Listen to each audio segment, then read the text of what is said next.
Ay, grabe. Sana kagaya rin ng Hong Kong ang Pinas. So, sobrang natuwa lang ako, be. Naalala ko yung maritesa namin ni Lola kanina. So, nagkwento siya about sa nasunugan dito sa Hong Kong. So, ayun, condolence nga pala sabi niya sa mga pamilya ng namatay. Alam niyo ba, sinabi niya na 800,000 Hong Kong dollars ang ibibigay ng Hong Kong government sa mga pamilya ng namatay sa sunog dito sa Hong Kong. Sa may typo yun siya, mga be. So, hindi kami masyadong magkaintindihan. Pero sinabi lang niya sa akin, 8 at 0,000. Bali, 6 daw na 0. So, na-shock ako. Sabi ko, ha? 800,000 Hong Kong dollars? Ganun kalaki? Sabi niya, oo.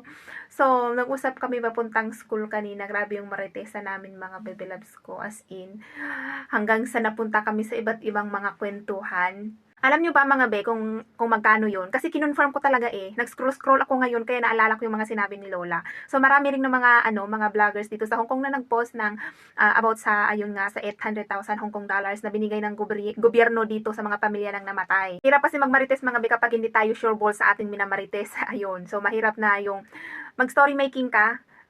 So, hindi ko yun bet. So, ayun nga, na-confirm nga, be, na ayun ang binayad. Magkano yun sa peso? Siguro aabot ng 6 million. Isipin nyo, be, ganun kalaki, no? Ang matatanggap ng mga pamilyang nawala. So, okay na yun. Kesa sa, be, sa ibang bansa. So, ayaw kong mag-compare ng mga bansa-bansa. Pero, grabe, no? Swerte, no? Kasi, kahit na ganun yung mangyayari, at least, tinulungan pa rin ng gobyerno ng Hong Kong ang mga pamilya nila. So, binigyan ng ayuda. So, kung isipin mo kasi, napakalaking tulong na rin yun, mga baby loves, no? Kahit na ganun ang nangyari, at least, may concern yung gobyerno Hong Kong sa mga namatay. So, hindi nila pinabayaan yung mga kababayan natin na nawala, mga bino. Tinulungan yung pamilya, tapos, inaasikaso talaga nila ang, kumaga, inaaksyonan. So, ganyan kaganda ang gobyerno dito sa Hong Kong. Sana, no, ganyan din yung sa ibang bansa. Kung may mga kababayan tayong, hindi naman natin yan inaano, di ba? Kasi nga, disgrasya, ganon. Hindi natin inaano na ganyan ang mangyari sa kanila.